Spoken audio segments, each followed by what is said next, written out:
പൈങ്ങാകുളം ശ്രീ പാർത്ഥസാരഥി ക്ഷേത്രം ഈ പ്രദേശങ്ങളിലെ ഏറ്റവും പുരാതനമായ ക്ഷേത്രങ്ങളിൽ ഒന്നാണ്.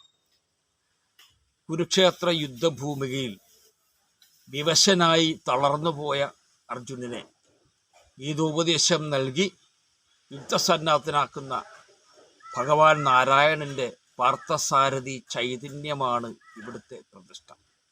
അതിപുരാതനമായ ഒരു കാലത്ത് ഇതുവഴി സഞ്ചരിച്ച സപ്തർഷികൾക്ക് തുല്യനായ ഒരു ഋഷിവര്യൻ ഇവിടെ അത്യപൂർവമായ ഒരു ഭഗവത് ചൈതന്യം കണ്ടെത്തുകയും അത് ഇവിടെ പ്രതിഷ്ഠിക്കുകയും അദ്ദേഹം ഇവിടെ വർഷങ്ങളോളം താമസിച്ച് അതിനെ പരിപാലിച്ചു പോന്നു എന്നാണ് ഐതിഹ്യം. അതിനുശേഷം ഒരു ശ്രേഷ്ഠമായ ബ്രാഹ്മണകുലത്തെ ക്ഷേത്ര ചുമതലകൾ ഏൽപ്പിക്കുകയും അവർ ഈ ക്ഷേത്രം നന്നായി ഇവിടെ മഠം കെട്ടി താമസിച്ച് നന്നായി പരിപാലിച്ച് പോരുകയും ചെയ്തു. പിന്നീട് ക്ഷേത്രം എടപ്പള്ളി സ്വരൂപത്തിൻ്റെ കീഴിലാകുകയും ഒരു മഹാക്ഷേത്രമായി വളർന്നു എന്നും ആണ് ഐതിഹ്യം. കാലാന്തരത്തിൽ ക്ഷേത്രം പ്രമുഖ നായർ കുടുംബമായ പെരകിൽ കുടുംബത്തിൻ്റെ കൈകളിലെത്തപ്പെടുകയും ആ കുടുംബം ഒന്നടങ്കം ക്ഷേത്രത്തെ നന്നായി പരിപാലിക്കുകയും ചെയ്തു. പക്ഷേ വർഷങ്ങൾക്ക് ശേഷം പൂജാതി കാര്യങ്ങളിലും ഭഗവത് കാര്യങ്ങളിലും ലോപമുണ്ടാവുകയും ക്ഷേത്രം അപജയപ്പെടുകയും ഭഗവാൻ തന്നെ ഉപവാസാവസ്ഥയിലാവുകയും ചെയ്തു. പിന്നീട് കുറേ കാലം ക്ഷേത്രത്തിനും കഷ്ടകാലമായിരുന്നു. പിന്നെ നാട്ടുകാർ വിളക്ക് കത്തിച്ചും പൂജിച്ചും ക്ഷേത്ര ചൈതന്യം ഉദ്ധരിച്ചു. 2009 കരയോഗം ഈ ക്ഷേത്രം ഏറ്റെടുത്ത് ഭംഗിയായി കൊണ്ടുപോകുന്നു. ഇപ്പോൾ കലശം നടക്കുന്ന അവസ്ഥയിലേക്ക് അതിഗംഭീരമായ ക്ഷേത്രങ്ങളിലൊന്നായി ഇത് മാറി. ഇവിടെ പ്രാർത്ഥിക്കുന്ന ഭക്തനെ എല്ലാം നൽകുന്ന ആപദ്ബാന്ധവനായ ഭഗവാൻ, ഭക്തവത്സലനായ ഭഗവാൻ ഈ നാട്ടിലെ ഭക്തർക്ക് എല്ലാം നൽകുന്ന ഭഗവാനാണ്.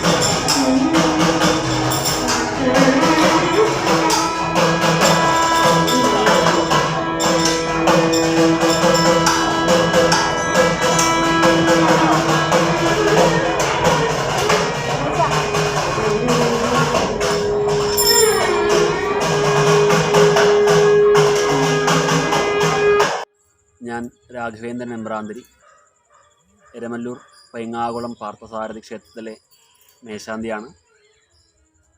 കഴിഞ്ഞ കുറേ കൊല്ലമായിട്ട് ഈ ക്ഷേത്രത്തിൽ പുനരുദ്ധാരണ പ്രവർത്തനങ്ങൾ നടത്തി വരികയാണ്. ഈ 2024 ഏപ്രിൽ 10 മുതൽ 15 വരെ നടക്കുന്ന കലശക്രിയകൾ ആണ് നടക്കുന്നത്. ഇവിടെ അകത്ത് കുടികൊള്ളുന്നത് അർജുനന് ഉപദേശം നൽകുന്ന ശ്രീകൃഷ്ണൻ അഥവാ പാർത്ഥസാരഥി ഭാവത്തിലുള്ള ഭഗവാനാണ് ശ്രീകോവിലിൽ കുടികൊള്ളുന്നത്. ചതുർബാഹു വിഗ്രഹമായിട്ടാണ്, അഞ്ജനശിലയാണ്. വളരെ പുരാതനമായിട്ടുള്ളൊരു ക്ഷേത്രമാണ്. അതുപോലെ തന്നെ ഇവിടെ ചൈതന്യവും പൂർണ്ണമാണ്. വളരെ കാലമായിട്ട് ഇവിടെ കമ്മിറ്റിക്കാരും നാട്ടുകാരും എല്ലാവരും ഈ ഭഗവാന്റെ ഒരു പുനരുദ്ധാരണം, അതുപോലെ ചുറ്റമ്പലം, ക്ഷേത്രം എല്ലാം ഒന്ന് പൂർത്തിയാവാൻ വളരെ വളരെ ആഗ്രഹം കൊണ്ടിരിക്കുന്ന ആൾക്കാരാണ്. മൺമറഞ്ഞു പോയവരും ആ കൂട്ടത്തിലുണ്ട്. എൻ്റെ അച്ഛൻ ശ്രീനിവാസൻ എമ്പ്രാന്തിരി, കരുമാരപ്പള്ളി മഠം, അദ്ദേഹമാണ് ഇവിടെ പൂജ മുടങ്ങിക്കിടന്നപ്പോൾ എല്ലാവരും വന്ന് പറഞ്ഞ് അച്ഛനാണ് ഇവിടെ ശാന്തി തുടങ്ങിയത്. അച്ഛൻ 2019 മരിച്ചു. അതിനുശേഷം ഞാനാണ് ഇവിടെ ഉത്തരവാദിത്തമായിട്ട് ചെയ്യുന്നത്. അപ്പോൾ വളരെ ചൈതന്യ പൂർണ്ണമായിട്ടുള്ളൊരു വിഗ്രഹം ആണ് ശ്രീകോവിലകത്ത്. അപ്പോൾ ആയതിലേക്ക് ഈ കലശ ക്രിയകളിലേക്കും അതിൻ്റെ ദർശന പ്രാധാന്യത്തിലേക്ക് എല്ലാ നാട്ടുകാരെയും സുമനസ്സുകളെയും ഭക്തജനങ്ങളെയും ഈ ക്ഷേത്രത്തിലേക്ക് ഞാൻ ആദരപൂർവ്വം ക്ഷണിക്കുന്നു.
കാറ്റും മഴയുമായി നിന്ന് കുളിരും നാനാഗുണകീർത്തി വിദ്യാസമസ്തവും നന്നായി.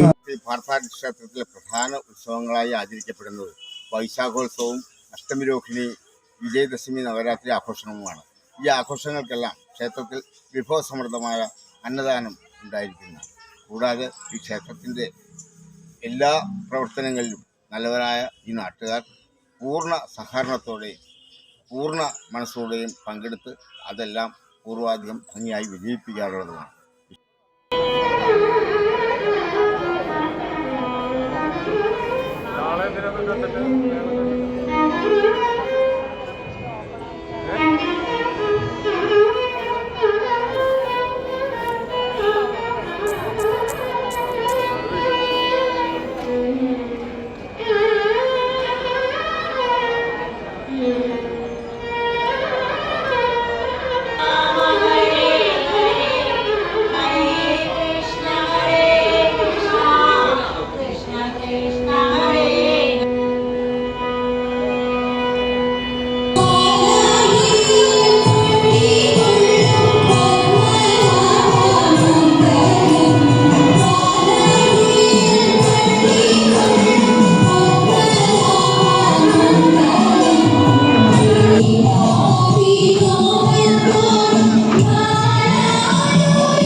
ശ്രീ പാർത്ഥസാരഥി പാഹിമ എരമല്ലൂർ പയ്യാവുളം ശ്രീ പാർത്ഥസാരഥി ക്ഷേത്രത്തിൻ്റെ നിർമ്മാണ പ്രവർത്തനങ്ങളെല്ലാം പൂർത്തീകരിച്ച സാഹചര്യത്തിൽ 2024 ഏപ്രിൽ 10 മുതൽ 15 വരെ അഷ്ടബന്ധ നവീകരണ സഹസ്ര കലശം നടത്തപ്പെടുന്നു. ഏപ്രിൽ മാസം 9-ാം തീയതി ഈ ക്ഷേത്ര ചുറ്റമ്പലവും ഊട്ടുപുരയും സമർപ്പിക്കുന്നത് ഏറ്റവും പ്രശസ്തനായ എല്ലാവരിലും അറിയപ്പെടുന്ന പത്മശ്രീ കൈതപ്രം ദാമോദരൻ നമ്പൂതിരി അവറുകളാണ്. ഈ ക്ഷേത്രത്തിൻ കരയോഗത്തിലേക്ക് ലഭിക്കുന്നത് 2009 എരമലൂർ ഏറ്റവും അറിയപ്പെടുന്ന പിഴയിൽ കുടുംബത്തിൽ നിന്നാണ് ഈ ക്ഷേത്രം കരയോഗത്തിലേക്ക് എഴുതി ലഭിക്കുന്നത്. തുടർന്ന്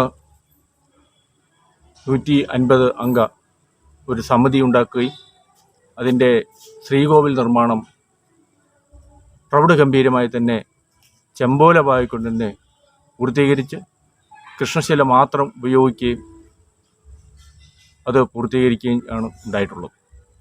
2019 ശേഷം കോവിഡാനന്തരം ക്ഷേത്രത്തിൻ്റെ ചുറ്റമ്പല നിർമ്മാണം ആരംഭിക്കുകയും ആ നിർമ്മാണം ആരംഭിച്ചതിന് ശേഷം നാളിതുവരെ ഭഗവാന്റെ അനുഗ്രഹം കൊണ്ടും ഈ നാട്ടിലെ ഭക്തജനങ്ങളുടെ അകമഴിഞ്ഞ സഹകരണങ്ങൾ കൊണ്ടും ഒരു ദിവസം പോലും നിർമ്മാണ പ്രവർത്തനങ്ങൾ സാമ്പത്തികം ഇല്ലായ്മയുടെ പേരിൽ മാറ്റിവെക്കപ്പെടേണ്ടി വന്നിട്ടില്ല. വളരെ മനോഹരമായ രീതിയിൽ തന്നെ എല്ലാ കാര്യത്തിലും ഈ നാട്ടിലെ ഭക്തജനങ്ങളുടെ അകമഴിഞ്ഞ സഹകരണങ്ങൾ ഇപ്പോഴും ഞങ്ങൾക്ക് ലഭിച്ചുകൊണ്ടിരിക്കുന്നു. ഈ ഇവിടെ താമസിക്കുന്ന ഈ നാട്ടിലെ മൊത്തം ജനങ്ങൾക്കും ഒരു ഐശ്വര്യം ലഭിക്കത്തക്ക രീതിയിൽ ഉള്ള ചൈതന്യമാണ് ഈ ഭഗവാൻ ഈ ക്ഷേത്രത്തിൽ വരുന്നവർക്ക് ലഭിക്കുന്നത്. എല്ലാവരുടെയും സാന്നിധ്യം, സഹകരണം ഇനിയും ഈ ക്ഷേത്രത്തിലേക്ക് ഉണ്ടാകണമെന്നും അഭ്യർത്ഥിക്കുന്നു, നിർത്തുന്നു. നന്ദി, നമസ്കാരം. ക്ഷേത്രത്തിലെ പ്രധാന വഴിപാടുകളെ കുറിച്ചാണ് പറയുന്നത്. ഉദ്ദിഷ്ടകാര്യ ശുദ്ധിക്കായി ഇന്ത്യകാലിടങ്ങളിൽ പാൽപ്പായസവും 3 കദളിപ്പഴവും 3 നെയ്വിളക്കുമാണ് ഭഗവാന് വഴിപാട് കഴിക്കുന്നത്.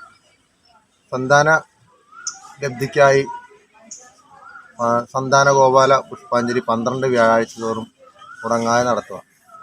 തൃക്കൈവെണ്ണ, പാൽപ്പായസം, കദളിപ്പഴം എന്നിവയാണ് ഭഗവാന് ഇഷ്ട വഴിപാടുകൾ.